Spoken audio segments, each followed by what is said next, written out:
4. 박인진 도정. 조국광복회 기간지 3.1월간 창간 후에는 전도교 상급용수 모씨, 우리 광복회 대표를 친히 방문이라는 제목의 짤막한 기사가 실렸다. 그 기사는 내외에서 유력한 군중적 지반을 가지고 있는 전도교 위원 모씨가 끌어넘치는 애국 열정을 가지고 친히 조국광복회 대표인 나를 방문하였다는 것과 그가 우리의 조국광복회 강령과 일체 주장에 찬동하였으며 아울러 전덕의 청년당원 100만 명을 조선독립전선에 출동시킬 의향을 표시하고 장차 조국광복회와 보다 긴밀한 연계를 취할 때 대하여 굳게 약속하였다는 소식을 전하고 있다. 그 기사의 주인공 모씨가 박인진 도정이다. 비밀보장을 위하여 모씨라고 서술할 수밖에 없었던 몇 줄짜리 보도기사의 뒤에는 온근 한 책을 써도 다 담기 어려운 깊은 사연이 숨겨져 있다. 박인진 도정이 우리를 만나기 위하여 백두산 미령으로 찾아오게 되기까지의 내막을 이해하자면 같은 호에 실린 피 끓는 청년 애국 용사들이 우리 부대에 속속 입대한 데 대한 기사와 연관시켜 보아야 한다. 그 기사에는 이런 구절이 있다.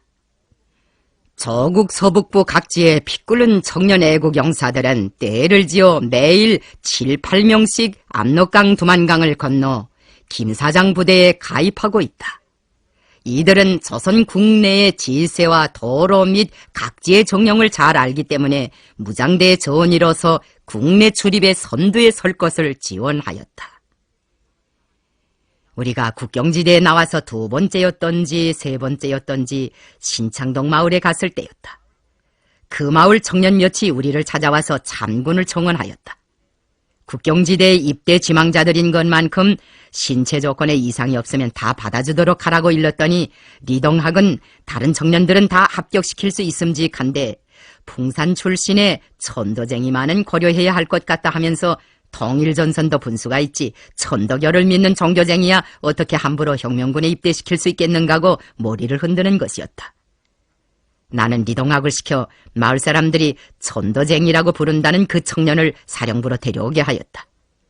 비록 허술한 옷을 걸치었으나 점띠를 벗은 꽤 멀쑥한 청년이 리동학을 따라 당돌한 걸음걸이로 내 앞에 나타났다. 인상적인 것은 쌍가풀진 눈과 웃을 때마다 드러나는 금리빨이었다. 그는 풍산군 전남면 서울이라는 고장에서 영북지방의 천도교 도정 박인진과 한 마을에서 살면서 그의 교육과 영향을 받아 천도교 청년당원이 된 리창선이었다. 박인진의 총애를 받는 수제자라는 사실로 하여 그는 경찰들의 부단한 감시와 미행 속에 들게 되었다. 스승 박도정은 풍산에서 3.1운동을 주도했다는 이유로 여러 해 동안 옥살이를 한 요시찰인이었다. 외경들은 도정네 집 처마 밑에 순찰함을 달아놓고 주에 한 번씩 순찰을 등대고 정기적으로 찾아와 그의 동향을 탐지하였으며 한 달에 한 번씩은 수석 경찰이 직접 다녀갔다. 그 달갑지 않은 정기적인 순찰과 무시로 되는 감시는 리창선에게까지 미치었다. 도정의 집에 내려오는 경찰들은 그의 집을 그저 스쳐 지나는 때가 없었다. 리창선은 스승의 동의 밑에 외경의 감시와 성화를 덜 받을 수 있는 장백당에 옮겨 앉고 말았다는 것이다. 내가 그래서 리창선의 입대를 거침없이 승인하자 리동학은 불공정한 판결이라도 받은 사람처럼 보리 부어 말하였다. 사령관 동지, 종교쟁이가 빨치산을 하면 얼마나 잘하겠습니까? 근로 청년들도 디글디글한데 하필이면 저런 천도쟁이를 받아들여가지고 우리 대화의 구성 성분을 어지럽힐 필요가 있습니까? 나는 농담 절반 진담 절반의 말로 리동학을 나무랐다. 덕무의 너는 알다가도 모르겠어. 리재순이가 인재라는 것은 제 거 알아보았는데 저 사람이 보배라는 건 알아보지 못하니 말이오. 사팔뜨기가 아닌데 어떤 때는 왕청같이 빗떨어지게 보거든. 막수도 말하지 않았습니까? 종교는 아편이라고요. 저 따위 천도쟁이가 보배는 무슨 보배란 말입니까? 우한단지나 되지 않으면 다행이겠습니다. 종교인에 대한 그의 편견은 확실히 지나쳤다. 나는 진지하게 그를 설법하지 않으면 안 되었다. 종교를 아편이라고 한 막스의 명제를 극단적으로 일면적으로 해석해서는 안 된다. 그 명제는 종교적 환상에 유혹당하는 것을 경계하라는 의미에서 한 말이지 종교인 일반을 배척하라는 뜻이 아니다. 우리는 애국적 정교인이라면 그가 어떤 사람이건 다 포섭하고 손을 잡아야 한다. 우리 유격대는 항일 구국을 자기의 첫째가는 사명으로 삼고 있는 애국적 무장력이며 노동자 농민만이 아니라 전체 조선민족을 위하여 싸우는 인민의 군대라는 것을 알아야 한다. 물론 유격대에서 핵심적인 역할을 하는 것은 우리 공산주의자들이다. 그렇지만 공산주의자들이 핵심적 역할을 하는 무장력이라고 하여 다른 계층이나 세력을 배제하자는 것은 아니다. 설사 정교인이라 하더라도 그가 원한다면 주저없이 우리의 무장대여에 받아들여야 한다. 동무는 지금 우리가 어떤 호박을 잡았는지 아직 모르고 있다. 저 청년의 줄을 타면 갑산, 풍산, 삼수지방의 천덕여도들 속에 저국 광복의 씨앗을 뿌릴 수 있고 나가서는 영북의 광활한 대지를 우리 세상으로 만들 수 있다. 이제 두고 보면 저 청년의 가치를 알게 될 테니 그를 잘 대해주고 귀중히 보호해주라고 말해주었다. 리동학이 내 말을 어떤 심정으로 받아들였는지는 잘 알 수 없다. 신창동 사람들이 달아준 천도쟁이라는 별명은 리창선이 입대한 후에도 그냥 그를 따라다녔다. 그 별명에서 풍기는 것은 동지적 애정이 아니라 비우호적인 조롱기와 병멸이었다. 리창선은 그 별명을 들을 때마다 얼굴을 찡그리며 노골적인 반감을 드러내었다. 한 번은 미령에서 신입대원들을 축하하는 오락회가 열린 적이 있었다. 구대원들과 신대원들이 엇바꾸어가며 수련하는 오락회였는데 아주 흥미가 있었다. 그날 구대원들은 신대원들을 위하여 있는 미천을 다 털어놓았다. 신대원들도 흥이 나서 연방 앞에 나섰다. 그런데 모처럼 마련된 오락회가 소계자의 실언으로 해서 그만 파투가 되고 말았다. 리창선이 나설 차례가 되자 소계자는 다음은 신창동에서 새로 입대한 천도쟁이 동무의 노래를 들어봅시다 하는 엄중한 실수를 하였다. 비위가 상한 리창선은 그 맹랑한 소계자의 말을 듣자 노래를 부르지 않고 퇴장해버리었던 것이다. 이 일로 하여 부대에서는 여론이 분분해졌다. 비난의 화살은 오락회 책임자에게 집중되었다. 구대원도 아닌 신대원에게 천도쟁이라니 무슨 당치 않은 소리인가. 사람을 깔보고 조롱해도 분수가 있지 않느냐는 것이었다. 어떤 사람들은 리창선을 쬐지 않은 인간이라고 욕하였다. 별명을 들으면 들었지 지명을 당한 사람이 노래를 부르지 않고 퇴장해버리면 오락회는 어떻게 되는가. 혁명분대가 되겠다고 집을 떠난 대장부가 그만한 노염도 사귀지 못하고서야 무슨 사내인가. 싸움꾼이 되기는 글렀다. 엉절하다고 비난하였다. 오락회 책임자와 리창선을 두고 벌어진 상반되는 논의는 결국 일반적으로는 종교인들, 구체적으로는 천도교도들을 어떻게 보고 대해야 하는가 하는 문제로 번져갔다. 나는 부대의 전체 지휘성원들과 병사들 앞에서 천도교와 관련된 우리의 견해와 입장을 명백히 해설해주지 않으면 안 되었다. 천도교는 우리나라에만 있는 고유한 민족 종교이다. 최재우가 천도교를 동학이라고 명명하여 서학, 천주교, 서학과의 차이를 명백히 한 것만 보아도 이 종교가 가지고 있는 민족적 성격을 잘 알 수 있다. 천도교는 그 기본 사상과 이념에서 애국적이고 진보적인 종교이다. 천도교가 내세운 보국안민과 광제창생의 구호만 보아도 그것을 충분히 알 수 있을 것이다. 천도교도들은 수십 년 동안 그 구호를 들고 나라의 독립을 이룩하고 만백성이 복락하는理想적인 사회를 건설하려고 투쟁해왔다. 그런 민족 정교를 정교라는 한 가지 이유로 무작정 배척하며 그 교의 신도들을 천도쟁이라는 말로 모욕해야 하겠는가. 천도교 이념의 애국애민성과 천도교인들의 애국투쟁에 대하여 해설을 해주고 천도교인들을 대하는 데서 반드시 지켜야 할 원칙적 입장과 통일전선 정책에 대하여 다시금 명백히 주지시킨 다음부터 리창선에게서는 천도쟁이라는 별명이 없어지고 그 대신 김빠이라는 새로운 호칭이 생겨났다. 김빠이란 금리빨쟁이라는 뜻이다. 김빠이란 별명이 유격대와 안에서 이름처럼 고착되어 버리자 본인도 그에 맞추어 자기의 성을 김가로 바꾸고 이름은 갑부로 고쳐서 자기를 김갑부라고 하였다. 훗날 그는 정치공작을 하느라고 돌아다닐 때에도 그 가명으로 활동하였다. 리창선은 농촌 태생이었지만 매우 유식하고 청명하였으며 문화적 소양도 높은 편이었다. 특히 가무와 만담 같은 데 장기가 있어서 오락회가 벌어질 때면 덕판을 치다시피 하였다. 푸접이 또한 저와 처음 대하는 사람들과도 쉽게 사귀었다. 그는 지나칠 정도로 솔직한 사람이었다. 그런데 그에게는 소용주의적 기질이 있었다. 그가 입대한 지 한두 달밖에 안 되던 때의 일이다. 한 번은 부대 정치부에서 조직과장 사업을 맡아보는 김평이 나를 찾아와서 김빠이가 자기를 중대 정치지도원 이상의 자리에 승진시켜줄 때가 되지 않았느냐고 하더라는 이야기를 하였다. 그 당시 김빠이네 중대 정치지도원의 정치리론 실무 수준이 그닥 높지 못하였다. 일찍이 전덕여 청년당 간부 사업까지 한 경험을 가지고 있는 유식한 김빠이로서는 자기보다 못해 보이는 상급의 지도를 받기가 어지간히 뻐근했던 모양이다. 나는 니창선을 불러다 놓고 그가 미처 알지 못하고 있는 중대 정치지도원의 장점들과 공적들에 대하여 알려주고 필요한 조언도 주었다. 덕무는 앞으로 중대 정치지도원 정도가 아니라 더 주요한 위치에서 사업할 수 있다. 그러나 백리길도 첫걸음으로 시작되고 대학생도 소학생 단계를 거쳐야 하는 것처럼 유능한 군사정치 일꾼도 기초연습과 훈련 단계를 거치지 않으면 안 된다. 덕무는 지금까지 조선인민혁명군 대원으로서의 견습 단계를 거쳤다. 이제부터는 유능한 정치공작원으로 되기 위한 단계를 거쳐야 하겠다. 나는 입대시킬 때부터 덕무에게 앞으로 천도교인들과의 정치공작을 맡겨야 하겠다고 생각하였다. 덕무는 한 개 중대 인원 정도가 아니라 수백 명, 수천 명 혹은 수만 명의 천도교인들을 조국 광복회 대열에 이끌어들이고 지도하는 정치공작원이 되어야 하며 앞으로 더 큰 정치 일꾼이 되어야 하겠다. 사령부 조직과장 김평과 선전과장 권영벽 동무들을 개별 담당 강사로 붙여주겠으니 정치리론도 배우고 군정공작 방법과 지하사업 경험도 터득하라. 가장 중요한 것은 인민적 품성을 배우는 것이다.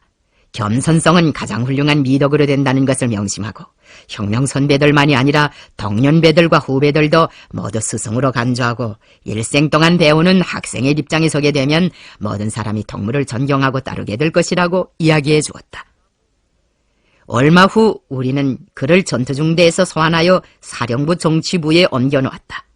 이때로부터 김빠이는 대내에 있을 쪽에는 7년대 선전간사로 사업하였고 대외에 나가서는 천도교 방면 담당 정치공작원으로 활동하였다. 후에는 선전간사 사업을 다른 사람에게 넘기고 전문적인 정치공작원이 되었다.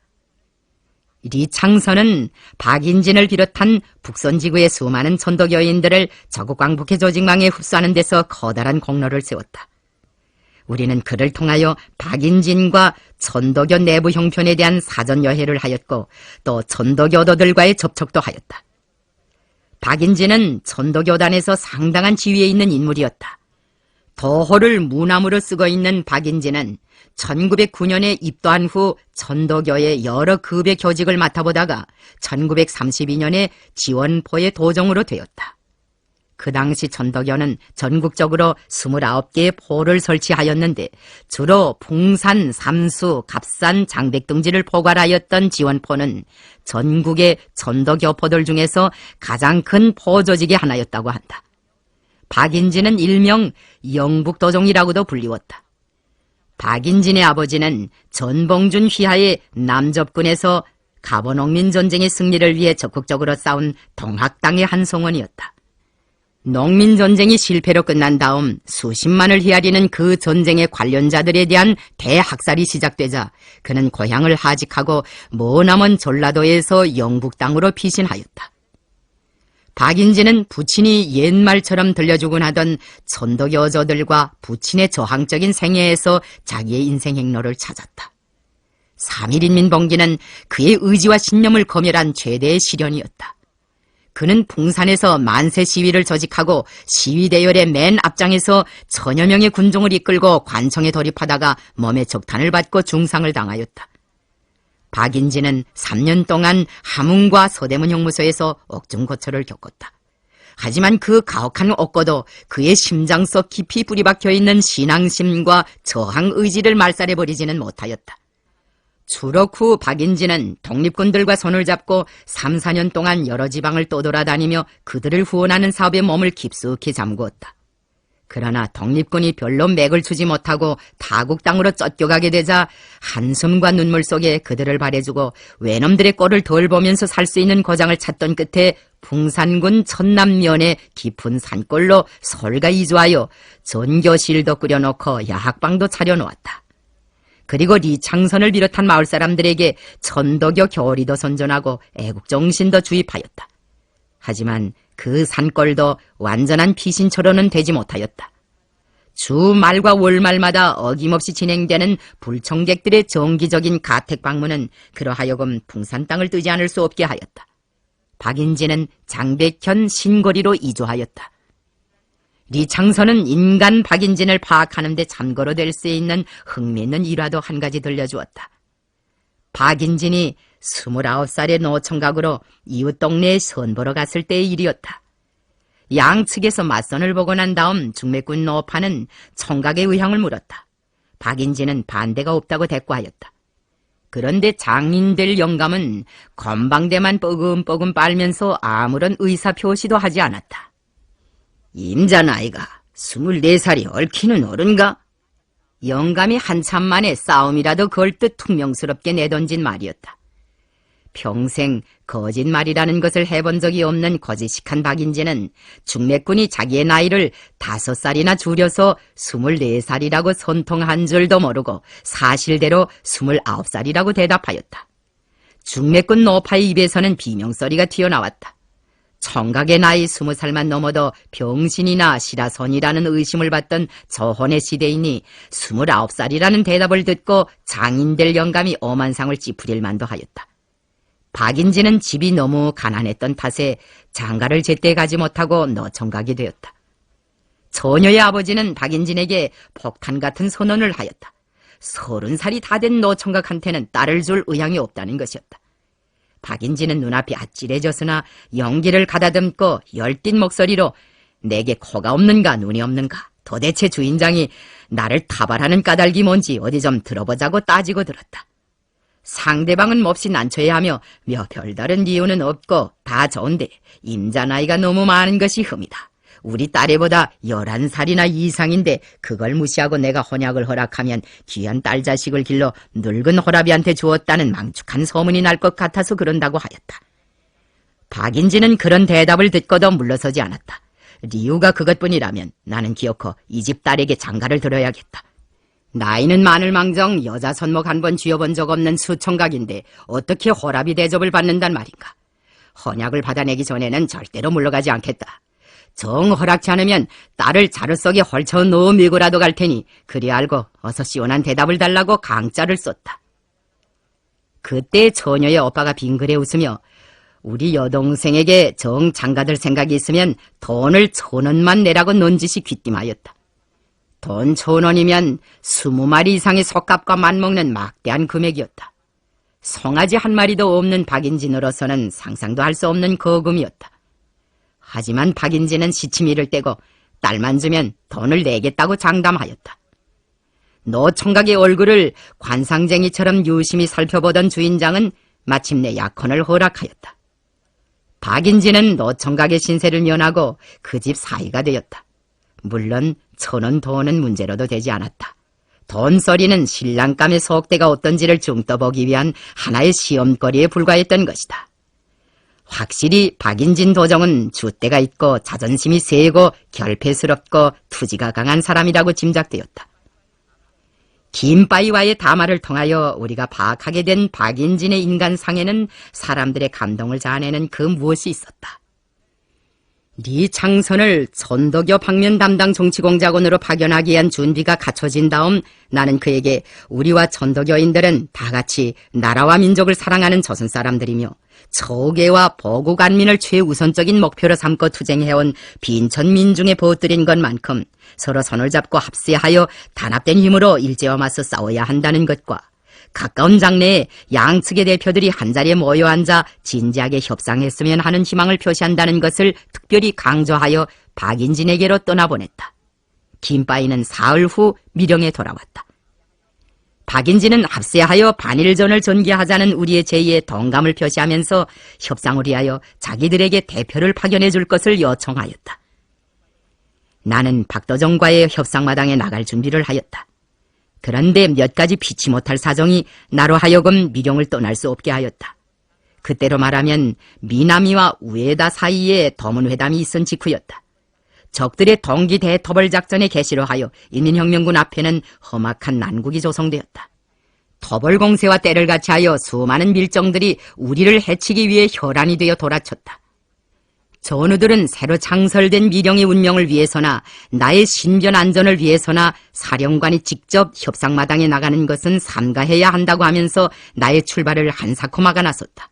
밀정이 우리 사령부 근처에까지 기어든 사건이 발생한 직후였으므로 모두가 신경이 예민해 있었다.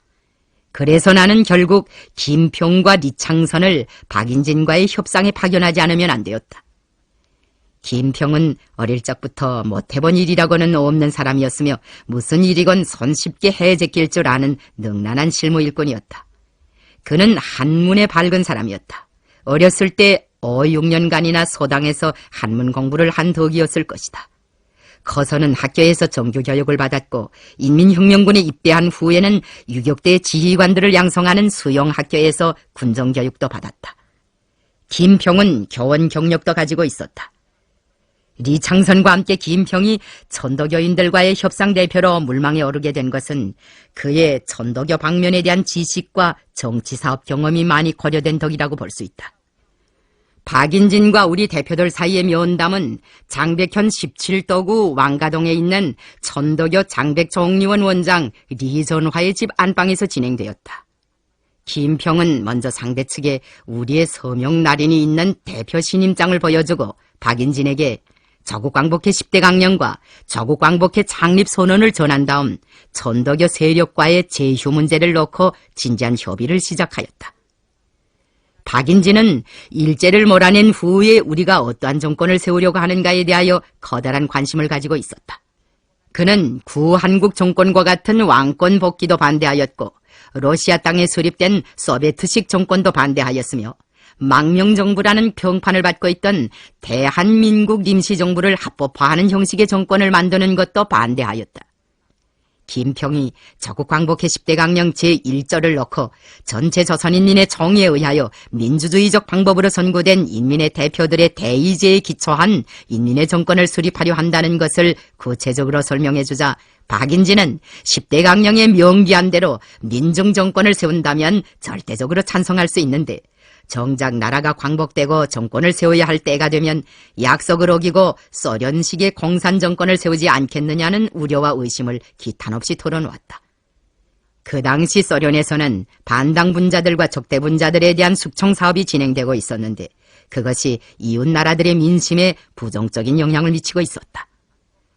김평은 광복 후 항일 무장투쟁을 하던 공산주의자들이 정권을 잡는다 하더라도 소련식의 공산정권을 세우지 않으리라는 것과 저국광복회 10대 강령에 명시된 바와 같이 독립된 저국 땅에 우리가 세우게 될 정권은 민주주의를 최대한으로 구현한 정권으로 될 것이며 민중 자신이 주인이 되어 정치를 하는 정권, 노동자 농민뿐 아니라 각계각층의 광범한 애국 역량의利益을 옹호하고 대변하는 그러한 인민의 정권으로 될 것이라고 역설하였다. 그리고 그 주장의 진실성을 담보하기 위하여 우리가 간도의 유격구들에서 소베트를 인민혁명정부로 개편하던 때 이야기까지 하였다고 한다. 박인진은 저국광복회 10대 강령과 창립선언에 대해서는 다른 의견이 없다. 그 강령과 선언이 선전이 아니라 당신들의 진심이고 확고부동한 실천 의지라면 우리 천도교인들도 반일민족 통일전선에 참가할 용의가 있다. 하지만 참가 여부를 결정짓는 중대한 일은 자기 혼자서 단독으로 결심하고 처리할 가벼운 일이 아니니 동독들과도 협의하고 천도교 중앙의 교령인 최린과도 협의한 후에 대답을 주겠다고 하였다. 그러면서도 그는 최린을 만나기 전에 자기가 직접 미령을 방문하여 나와의 회견을 실현할 수 있게 해줄 수 없겠느냐고 넌지시 물었다. 김평은 그 청을 실현시키기 위하여 최선의 노력을 다하겠다고 약속하였다. 박인진은 우리와 손을 잡겠다든가 말겠다든가 하는 말을 섣불리 내뱉지 않았다. 조건부를 내걸고 어정쩡한 대답만 하였다. 손을 잡는가 마는가 하는 것은 나를 만나본 다음에 결정지으려는 것이 분명하였다. 어쨌든 회담은 매우 건설적이었다. 다음날 박인진은 장백종리원 산하의 남녀 교도들을 50여 명이나 불러다가 조선인민혁명군 대표들을 환영하는 큰 잔치판을 펼쳐놓았다. 돼지도 잡고 떡도 쳐서 우리 대표들을 환대하였다. 전덕여 청년당원들로 보초를 세워놓고 오락회까지 벌렸는데 그 가무들이 한결같이 애국심과 투쟁열을 고취하는 것들이어서 김평은 전덕여 오더들의 애국정신에 새삼스럽게 감복되었다고 하였다. 집 주인인 리전화는 안중근이 이동방문을 사살하기 위하여 할빈으로 떠날 때에 그와 동행한 우덕순이 불렀다는 만났도다 만났도다 원수들을 만났도다 하는 노래를 어찌나 비장하게 불렀던지 모두가 다 비분강개하여 눈물을 뿌렸다는 것이다. 박인진이 우리 밀영을 방문한 것은 1936년 초겨울이었다. 그가 데리고 온 사람들 가운데서 지금까지 기억에 남아있는 인물은 리전화이다. 그들은 모두가 검정 두루마기 차림새였다. 그 두루마기들에는 한결같이 거름 대신에 단추고리가 달렸는데 그것도 하나가 아니라 2개를 채우게 된 고리였다. 전덕여도들은 그처럼 유표한 단추고리를 단 두루마기를 입는 것으로 자기들을 다른 사람들과 구별하는 복식 제도를 가지고 있었다. 박인진은 나를 만나자마자 자기를 밀영으로 초청해준 데 대하여 진심으로 되는 사의를 표시하였다. 장군을 만나 뵙고 싶던 서망이 이토록 수월하게 이룩되리라고는 생각지 못했습니다. 항일 독립전에 총한자로 단돈 한 입 보탠 적 없는 우리들이 부끄럽기 그지없소이다. 그 말만 들어봐도 박인진이 무척 겸손하고 예절 바르고 양심적인 사람이라는 것을 알 수 있었다. 나는 그에게 우리의 진정을 이야기해 주었다. 우리는 돈이나 물건보다 마음을 더 귀중히 여기는 사람들입니다. 우리는 돈 몇 잎이나 무기 몇 자루를 보태주었는가 하는 것보다 나라를 얼마나 사랑하는가 하는 것을 더 중하게 여깁니다. 나는 도정님이 지금껏 애국심을 변함없이 간직하고 계신다는 이야기를 들었습니다. 그 고결한 마음이 우리에게는 몇백 배나 힘있는 보탬으로 됩니다. 이 어수선한 세월에 애국의 지조를 고수하고 있는 도정님과 같은 분이 계신다는 것은 우리에게 참으로 큰 힘이 되고 기쁨으로 됩니다. 박인진은 그건 과찬이 옳시다. 나는 그런 인사를 받을 만한 체면이 못 됩니다. 하고 말하였다. 일본 사람들의 악선전에 속아서 비록 한때나마 광복 성업을 위해 매진하는 인민혁명군을 비적단이라고 오해한 데 대하여 그는 진심으로 사과하였다. 그래서 나는 서로 잘 모르고 지내면 곡해도 생길 수 있고 적이도 생길 수 있다. 우리는 그것을 허물하지 않는다. 중요한 것은 앞날의 일이다. 과거는 백지로 만들고 우리 다 같이 뜻을 합쳐 앞날에 대해서만 생각해보자. 우리 대표들에게서 들었겠지만 우리는 나라를 사랑하고 민족을 사랑하며 외적을 미워하는 각계각층 동포들을 다 집결하여 거적적인 항일대전을 벌이기 위하여 지난 봄에 조국광복회를 내왔다. 그 강령에 반대가 없다면 양심적인 전도교인들도 항일대전에 합류해달라. 단결하여 싸워야 승리하고 단결하지 못하고 사분오열되면 조국의 광복도 이룰 수 없고 백전백패한다는 것은 역사가 우리에게 가르치고 있는 쓰라린 교훈이다. 만일 갑오농민전쟁의 최전성기에 허서지방의 북접군을 총지휘하고 있던 최시형이 호남의 남접군을 지휘한 전봉준의 연합제기를 제때 받아들이고 서울 진격을 방해에 나서지 않았더라면 역사는 얼마간 달라졌을지도 모른다. 동학당란이 실패로 끝난 주요한 원인의 하나는 각지각계의 모든 애국 역량이 일치 단결하여 싸우지 못하고 뿔뿔이 흩어져 제멋대로 싸웠다는 데 있다. 그러므로 반일 성전을 승리로 결석짓고 광복을 이룩하려면 전 민족이 일치 단결하여 단합된 힘으로 싸워야 한다. 민족 단결은 반일에 민족의 총력을 기울일 수 있게 하는 가장 현명한 방책이며 민족 대승의 길이다. 전덕여들 혼자만의 힘으로는 서괴에 성공하고 보국안민을 도모할 수 없다.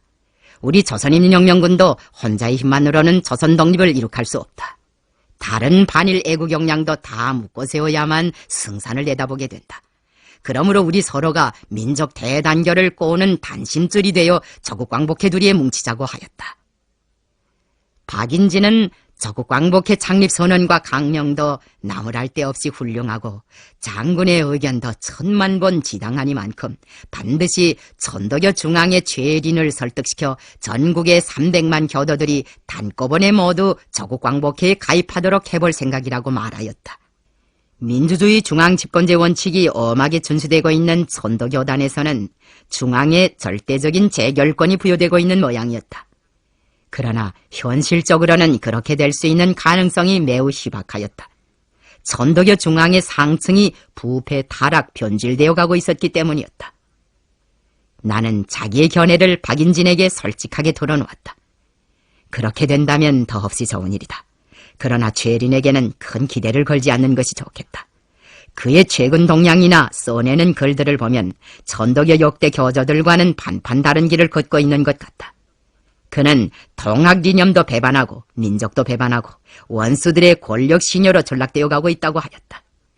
그러자 박인진은 어떻게 죄린에 대해서까지 그처럼 잘 알고 있는가고 하면서 실상은 우리 천덕여도들 중에도 죄린이 이상스럽게 번져가고 있는 데 대하여 좋지 않게 보고 있는 사람들이 적지 않으며 자기도 역시 그를 의심한다고 고백하였다. 죄린은 3.1 독립선언서 작성에 관계한 사람이었다. 그는 3.1운동의 발발에 적지 않은 기여를 하였다. 그 때문에 감옥 맛도 보았다. 그러나 감옥에서 풀려나온 후 3세 교조 선병위의 전거를 받아 천덕여 교령의 지위에 올라앉은 다음부터 그의 인생 행로에서는 방향전환의 징후들이 나타나기 시작하였다. 그는 천덕여의 최고 강령으로 되는 후천 개벽으로 지상 전국을 이룩하려면 세계 만방을 순방하여 동서방의 전국도 살펴보고 현실적이고 합리적인 개혁안을 모색해야 한다고 주장하면서 한 해 동안이나 세계 일주를 하고 돌아와서는 현 상황에서 조선이 일본의 식민지 예속에서 벗어나 독립하는 것은 불가능한 것 같다. 일본의 세력은 세계적 판도에서 나날이 확대되어 가고 있다. 그러므로 천덕여도들은 일본과 백해무익한 충돌을 할 것이 아니라 자치운동이나 하는 것이 상책이라고 설교하였다. 일제의 탄압으로부터 천덕여를 보호하려면 참정을 해야 한다는 것이 죄린의 입에서 흘러나온 주장이었다. 죄린이 이처럼 정덕의 둘러리 노릇까지 하면서도 그 모든 것이 천덕여를 위하고 천덕여 동독들을 위한 것이라고 말해왔기 때문에 절대 다수의 교인들은 그 말이 위선이라는 것을 감축하지 못했지요. 저도 그렇게 믿고 죄린을 여전히 우상화했는데 작년 여름에 리전화 정리원장이 서울 가서 그 사람을 만나보고 돌아와 하는 말이 죄린이 집이랑 꾸려놓고 사는 꼴을 봐도 그래, 은행을 봐도 그래, 전과는 퍽 달라졌더라는 게 아니겠습니까?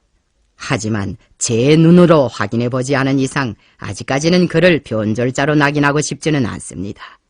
그래서 제 이제 서울에 가게 되는 기회에 그와 한번 맞조임을 해볼 작정입니다. 오래지 않아 서울에서 천덕여 중앙대회가 열리게 되는데 그때에는 나도 서울에 가게 됩니다. 그가 썩은 것이 확실하다면 우리도 그를 버려야지요. 우리는 우리 백장대로 할 테입니다. 박인진은 칼로 무를 베듯이 명백하게 자기 입장을 밝히었다. 우리들의 면담에서는 내외 정세와 민족주의 운동의 현실태, 항일무장투쟁의 발전 과정, 조국 광복을 이룩한 후의 조국 건설 등 여러 가지 문제들이 상정되고 의견이 교환되었다. 이야기는 낮에도 하고 밤에도 하였다. 쉴 참이면 손님들에게 우리의 부대 생활 모습도 보여주었다. 박인진은 우리 인민혁명군의 무장장비가 예측보다 매우 현대적이라는 것, 대원들의 면모가 아주 늠름하고 생기발랄하다는 것, 병실들이 규모 있게 꾸려지고 주변 환경이 깨끗하다는 것, 일과 생활이 째어져 있다는 것, 군인들이 한 사람같이 규율 있고 절도가 있어 정규군과 같은 무엇이 난다는 것을 이야기하면서 경의와 놀라움을 표시하였다. 그는 또한 우리 미령지의 기묘한 산세에 대해서도 탄복을 금치 못해 하였다. 그의 말에 의하면 유격대 미령의 산수는 마치 천도를 창명한 최재우가 2차례나 들어가 있으면서 돌을 닦았다는 경상도 양산의 천성산 골짜기에 들어온 것 같은 착각을 일으키게 한다는 것이었다.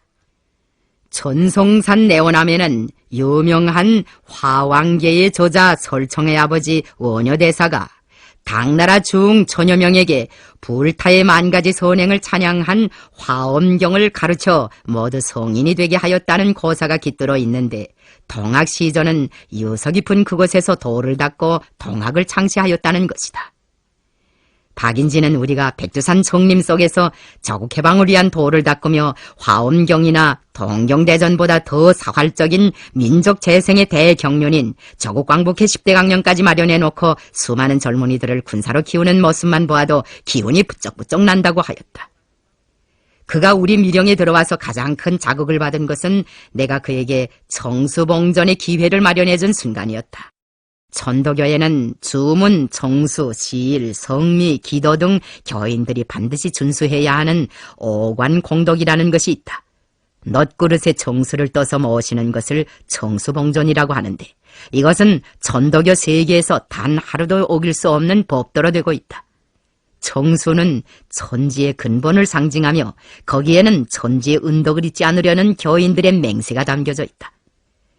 최재우가 수도 생활을 할 때 하루에 3번씩 정수를 떠놓고 깊은 명상에 잠기곤 하였고 또 그가 효수를 당하던 최후 순간에도 정수를 떠놓았기 때문에 천도교인들은 시조의 영효를 상징하는 정수봉전을 전통적으로 법도화, 관습화해온 것이다. 우리는 화성의숙에 다닐 때 최동호나 강지하를 비롯한 전도교도들이 저녁 9시만 되면 온 식구를 한자리에 모여놓고 정수를 모시곤 하는 것을 한두 번만 보아오지 않았었다. 나는 박도정과 함께 저녁에 한담을 계속하다가 9시가 다가오자 문득 정수봉전 시간이 다 됐다는 생각이 나서 전령병을 시켜 맑은 물 한 사발을 떠오게 하였다. 물그릇이 들어오자 투박한 통나무상 한복판에 정이 올려놓고 도종에게 정수봉전 시간이 되었다고 알려주었다. 성지의 물인데 넛그릇 대신 범랑 그릇에 담아오게 해서 안 되었습니다. 넛그릇이 아니라고 나무라 마시고 도종님 어서 정수를 모시십시오. 내가 이렇게 권하자 박인지는 몹시 놀라는 눈길로 나를 쳐다보았다. 천도교를 숭상치도 않는 장군님 내 군영에 와 있으면서 제 어찌 감히 정수봉전을 하겠습니까? 동학당란 때 동학도들은 전장에서도 매일 정수를 떠놓고 주문을 외웠다던데 도정어른께서 수십 년간이나 지켜온 법도를 우리 미령에 왔다고 해서 어찌 어기겠습니까? 어서 마음 놓고 주문을 외우도록 하십시오. 박인지는 손님으로서의 예절을 지켜 굳이 사양했지만 나는 조국광복회 10대 강령에도 인륜적 평등과 신앙의 자유보장을 밝히고 있는데 무신자의 앞이라 하여 신앙심이 남달리 강한 도정님이 평시의 법도를 단 한 번만이라도 소홀히 하게 되면 우리가 오히려 미안하지 않느냐고 하면서 그에게 정수봉전을 거듭 권하였다. 결국 박도정은 정수를 모시고 앉아 21자의 주문을 외웠다. 거듭 3번을 외운 다음 물 한 모금을 마시고 나서 그는 숙연한 기색으로 말하였다. 백두산곡의 정수가 참 별맛입니다. 우리나라 조정이 마시던 물로 정수봉전을 하였으니 오늘 저녁 일은 평생 두고 잊지 못하겠습니다. 장군과 같은 무인이 우리 교회 법도를 이처럼 존중해 주시리라고는 꿈에도 생각지 못하였습니다. 정말 감개무량합니다. 그러고 보면 박인지는 반공에 오염된 교인들과 마찬가지로 공산주의자들이 종교와 종교상의 모든 법도들을 무시하거나 배척하거나 증오한다고 생각해온 것이 분명하였다. 어느 해인가 미국에 사는 교포 김성락 목사가 조국을 방문하였을 때 나는 그와의 오찬 석상에서 식전기도를 드리도록 권고한 적이 있다. 그때 김성락 목사는 우리가 그런 권고를 하는 데 대하여 몹시 놀랍게 생각하였다. 공산국가의 주석이 어쩌면 종교인의 식전 기도에까지 관심을 돌리는가? 이것이야말로 수수께끼 같은 일이 아닌가 하고 생각하는 것 같았다. 그날 내가 김성락 목사에게 식전 기도를 드리도록 권고한 것은 그 무슨 생색을 내자는 것도 아니었고 우리가 종교와 종교 신자들에 대하여 부정적으로 대하지 않는다는 것을 선전하자는 것도 아니었다. 나는 다만 손님을 손님답게 대하고 싶은 주인으로서의 예절과 일생을 덕실한 기독교 신자로 살아온 그가 저국에 와서도 구속을 받지 않고 교도를 지킬 수 있게 하자는 순수한 인도주의적 감정을 가지고 그런 권고를 했을 뿐이었다. 우리나라 헌법에 명기되어 있는 신앙의 자유에 대한 저항은 빈 말공부나 비누거품 같은 약속이 아니다. 우리는 예나 지금이나 신앙의 자유를 유린해 본 적도 없고 종교 신자들을 탄압해 본 적도 없다. 만일 공화국 정권 하에서 제재를 받았거나 정치적 시련을 겪은 종교인이 있다면 그것은 조국과 인민의 리익을 팔아먹은 범죄자들과 민족 반역자들 뿐일 것이다. 해방 후 일부 지방에서 정파분자들이 종교인들을 차별하고 종교 자체를 적대적으로 대하는 표현형이 반로되어 사회적 물의를 일으킨 신뢰들도 없지 않지만 그것은 어디에나 다 있었던 보편적인 현상도 아니었고 더욱이는 중앙의 조직적인 의사나 지령에 의해 발생되었던 배단도 아니었다. 미제를 반대하는 조국해방 전쟁 직전까지만 하여도 우리나라에는 수많은 예배당과 절간이 있었다. 나라가 해방된 다음 칠걸에 가보니 거기에도 창덕학교 시절에 보던 예배당이 그대로 남아 있었다. 지금 인민대학습당이 자리 잡고 있는 평양의 남산제에는 큰 예배당이 2개나 있었다. 그런데 하느님의 사도들이라고 자처하는 미국 사람들이 비행기를 타고 와서 그 건물들을 다 파괴해버리었다. 부처를 모신 큰 절간과 암자들도 폭탄 세례를 받았다. 십자가와 성상 성경책들은 불타서 재가 되거나 폐허 속에 파묻히었다. 교인 자신들도 시체가 되어 저승으로 떠나갔다. 보는 바와 같이 미국 사람들이 예배당도 파괴하고 교인들도 죽이었다. 하느님은 그러한 만행을 제어하지 못하였다. 이런 이유로 해서 전쟁 기간 우리 인민들 속에서는 예배당에 찾아다니는 사람들이 적어지게 되었다. 우리의 종교 신자들은 하느님 앞에서 천당에 가게 해달라고 기도를 드릴 필요를 더는 느끼지 않았다. 종교가 인간의 운명 개척에서 아무런 역할도 하지 못한다는 것을 알게 된 신자들은 스스로 신앙을 버리고 사람이 모든 것의 주인이며 모든 것을 결정한다는 원리, 사람이 이 세계의 창조자이며 지배자라는 원리에 기초한 주체사상의 신봉자가 되었다. 전쟁이 끝난 다음 그들은 성금을 모아 2번 다시 예배당을 지으려고 서두르지 않았다. 그 대신 살림집과 공장, 학교들을 먼저 건설하였다. 우리의 후대들 속에는 하느님이나 한올림이나 부처님을 믿어야 복도 받고 천당에도 간다고 생각하는 청소년들이 없다. 그들이 신자가 되거나 종교단체에 가입하지 않는 것은 그 때문이다. 지금도 우리는 여전히 종교를 나쁘게 보거나 종교인들을 학대하지 않는다. 오히려 국가가 그들에게 무상으로 교회당도 지어주고 생활 조건도 보장해주고 있다. 몇 해 전에는 종합대학 역사학부에 종교과도 새로 내왔다. 그 과에서는 종교 전문가들을 키워내고 있다. 다른 나라에서와 마찬가지로 우리나라에서도 모든 종교단체들과 교인들의 활동은 법적으로 철저히 보호되고 있다. 들리는 말에 의하면 남조선에는 상당히 많은 신자들이 있다고 한다. 그 신자들 중에는 민주, 통일, 평화를 위한 3대 전선에서 맹활약을 하고 있는 애국자들과 투사들이 적지 않다. 지금 남조선과 해외의 종교인들 속에서 연공 애국 인사들이 많이 늘어나고 있는 것은 그들이 공산당 선언을 신봉하고 있기 때문도 아니다. 우리와 그들을 결합시켜주고 있는 유대는 애국 애족의 사상 감정이다. 이러한 유대는 1930년대에도 존재하였다. 애국 애정만 있으면 그 어떤 계층과도 손을 잡을 수 있다고 하는 것은 조국 광복회 10대 강령에 천명된 통일전선의 원칙이었다. 우리는 이 원칙에 따라 박인진 도정과도 손을 잡게 되었던 것이다. 어떤 사람들은 신앙의 자유에 관한 우리의 사상을 통일전선의 그물 속에 종교인들을 끌어넣기 위한 하나의 일시적인 회유책이라고 왜곡선전하고 있다. 이러한 날짜는 그 목소리가 아무리 크다고 하더라도 절대로 통할 수가 없다. 오동진, 선정도, 최동호, 강재하 등의 신자들과 나를 이어주고 있던 친교는 순결한 애국애적의 감정에 기초한 것이었지 그 어떤 책략으로부터 출발한 것이 아니었다.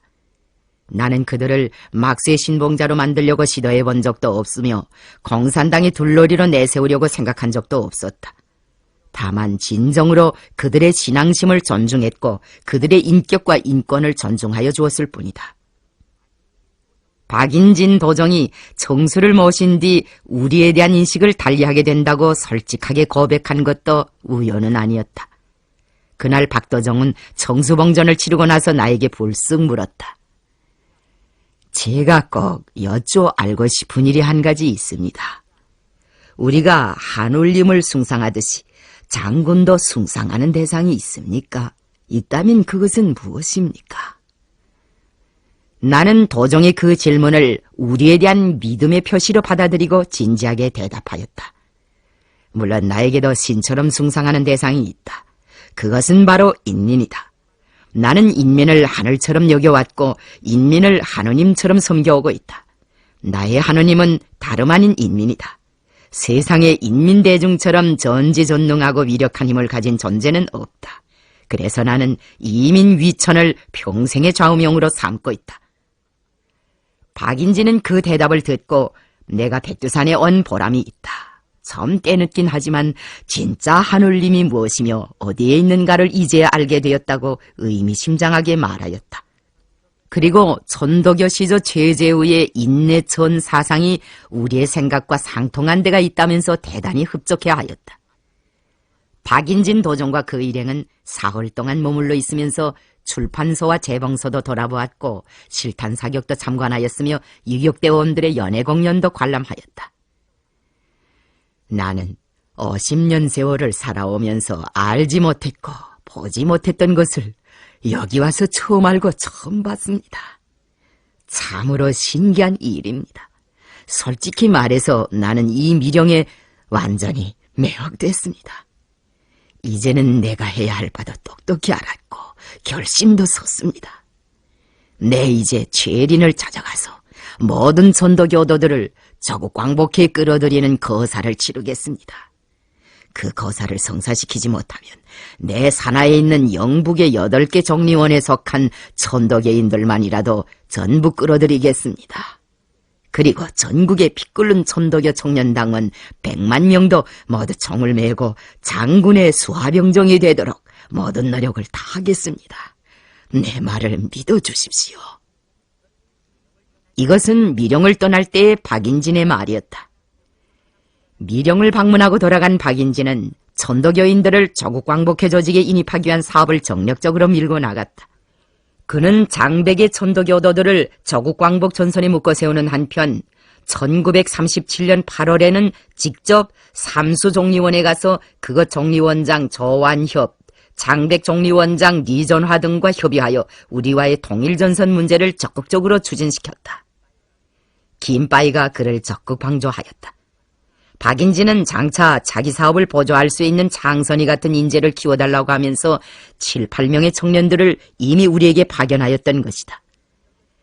전도교 청년당 봉산군 대표 리경훈 등도 이 무렵에 조선인민혁명군 주력부대에 입대하였다. 박인진은 우리 앞에서 말한 대로 그해 12월 전도교 중앙대회에 참가하기 위하여 서울로 올라갔다.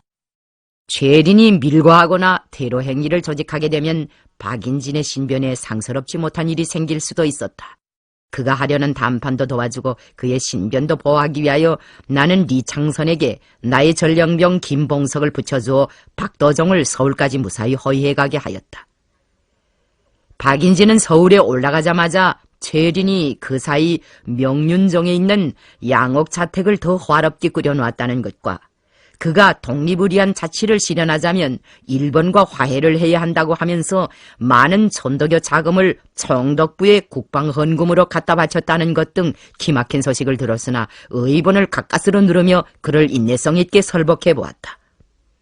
그러나 최리는 아나무인이었다. 박인진은 격분을 금할 수 없어 지금 당신이 하고 있는 헌금 노름은 독립성업에 역행하는 매국 배족적인 배신행위로서 오히려 일본의 국력이나 더 한층 증강시키고 조선의 예속을 더욱더 지속시키는 결과밖에 가져올 것이 없다고 규탄하였다. 그는 최린의 면전에 조국광복회 10대 강령을 내흔들며 조선의 독립을 이룩할 수 있는 참다운 길은 헌금이 아니라 바로 이 강령에 있다. 우리가 가야 할 유일무이한 길은 이 길뿐이다. 우리 교도들은 김일성 장군이 조직한 조국광복회에 들어가서 조선인민혁명군과 합세하여 항일대전을 벌여야 한다고 역설하였다. 최리는 10대 강령을 한참이나 들여다보고 나서 덤비지 말라. 김일성이 가자는 목표도 대해이고 내가 가자는 목표도 대해이다. 대해로 가는 노정에는 여러 가지 길이 있다. 큰 길도 있고 어설길도 있다. 지금은 소란을 피우며 큰 길로 나갈 때가 아니다. 만사는 다 때가 있는 법이다. 지금은 그릇만 닦아 놓으면 된다.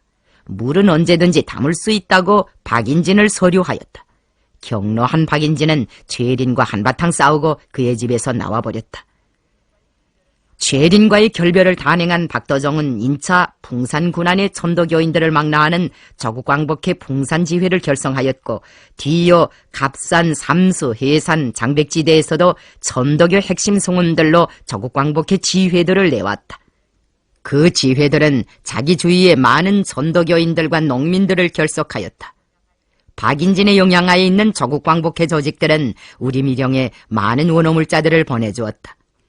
박인진 자신도 우리에게 보낼 원어물자를 구해드리느라고 해산과 풍산으로 뻔질나게 드나들었다. 언제인가 도정은 유격대원들이 한지에서 수경할 때 깔개로 쓰라고 11문장의 짐승가죽까지 직접 마련해 보낸 일이 있는데, 그때 나의 전우들은 모두 그 짐승가죽을 보고 박인진에 대한 찬사를 아끼지 않았다. 지양계에 있는 박인진의 제자들 중에는 김정부한테서 서작지를 수천 평이나 받아가지고 인민혁명군에 보낼 원어미를 생산하기 위해 남모르는 땀을 흘린 사람들도 있었다. 그 서작지에서 생산된 쌀이 우리의 미령으로 흘러들어간다는 것을 아는 사람은 박도정밖에 없었다. 그의 아내와 딸들도 조선인민혁명군을 원호하기 위해 후방물자 운반 사업에 열성적으로 참가하였다. 우리 인민의 자유와 해방을 위하여 불철주야로 투신하던 박인진은 1937년 10월 불행하게도 해산사건의 여파로 일제경찰에 검속되었다. 박인진 도정의 투쟁 실적과 우리와의 연고관계를 어렴풋하게 짐작한 적들은 집요하게 자백을 강요하였다. 네가 김일성 빨치산과 오래전부터 내통해 오고 있었다는 것을 우리는 잘 안다. 그리고 네가 국경 양안에서 불원분자들을 규합하여 비밀 결사들을 모아가지고 국채 변혁을 실현하려 했다는 것도 다 알고 있다. 김일성 장군한테서 무슨 지령을 받았고 너희 조직들이 어디에 분포되어 있는가를 솔직히 말해보라고 하였다. 그러나 박인진은 입을 굳게 다물고 있었다. 적들은 박인진의 지조와 의지를 굽힐 수 없다는 것을 알게 되자 천도교를 걸거들었다. 너희네 천도교에서는 사람 위에 사람이 없고 사람 아래에 사람이 없다고 하면서 사람이 곧 하늘님이라고 한다는데, 그렇다면 너희들이 하늘처럼 존귀하게 여기는 사람을 항일 독립이라는 구실로 싸움마당에 마구 내몰아 헛되이 피를 흘리게 하는 것은 도에 대한 이단이고 인륜에 대한 모독이 아닌가고 하였다. 박인진은 적들의 그 망발에 추상 같은 호령을 내렸다. 인륜을 모독하는 것은 우리가 아니라 너희들이다. 너희들이 바로 우리 천도교의 정지를 짓밟은 장본인들이다. 네 놈들은 수천 수만 명에 달하는 조선의 하늘님들을 소나 돼지처럼 매일같이 도살장으로 끌어가고 있지 않느냐. 군경들의 청칼이 번뜩이는 곳에서 우리 백이민족의 피가 내와 강을 이루고 산 사람의 간장마저 원한이 쏟고 있다는 것을 너희들은 알고 있지 않느냐. 그렇다면 대답해보라. 죄는 누가 짓고 재판은 누가 받아야 하는 것이냐. 우리는 조선국의 신성한 전도를 짓밟고 백성들을 무수히 살해한 강도들을 용서할 수가 없다. 그리고 그 강도들이 불법적으로 조작해낸 국채라는 것을 인정할 수가 없다. 그래서 우리 300만 교도는 2천만의 동포들과 함께 분연히 일어나 피해 항쟁을 하는 것이다. 내 한 몸의 피가 너희들의 제국을 불사르는 한 점의 불꽃이 된다면 나는 죽어서 죄가 된다 해도 보람을 느낄 것이다. 그 불같은 성토의 원수들은 전율하였다. 악에 바친 적들은 늙은 도정에게 극악무도한 고문을 들이대어 그를 운신조차 할 수 없는 피인으로 만들어버리었다. 중병까지 겹친 도정은 사경에 이르렀다. 박인진의 생명이 경각에 다다랐다는 것을 직감한 적들은 병보석의 명목으로 그를 가추록시키었다. 박인진은 병석에서 1939년 봄을 맞이하였다. 임정을 앞둔 그는 한평생 남편의 뒤 시중을 충실하게 해온 부인에게 헌신의 힘을 모아 말하였다. 나는 죽음을 앞둔 이 시각에 행복을 느끼고 있어. 그건 내가 수은 대신사의 후대답게 인생 말년을 가볍게 결석했기 때문이요. 이 박인진은 조선의 사나이로 태어났다가 조선의 사나이로 가오. 조국이 해방되면 당신은 아이들을 데리고 김일성 장군을 따라가오.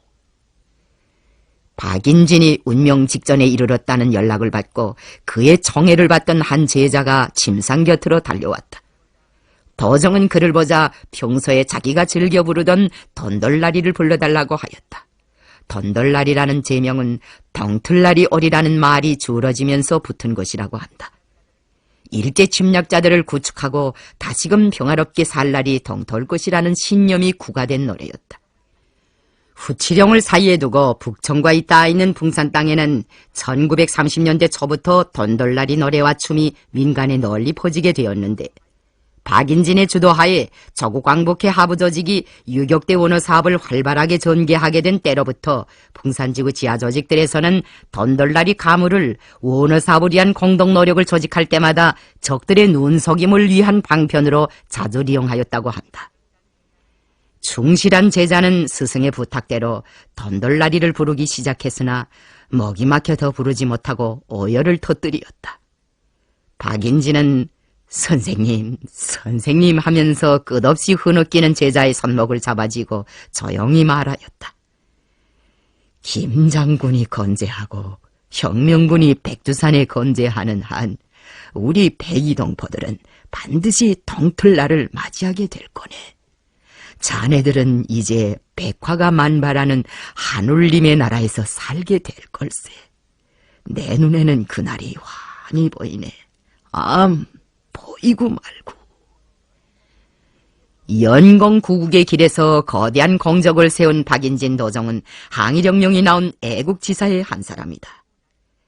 해방 후 나는 박인진이 생각날 적마다 여러 번 그의 미망인과 후손들을 찾아보곤 하였다.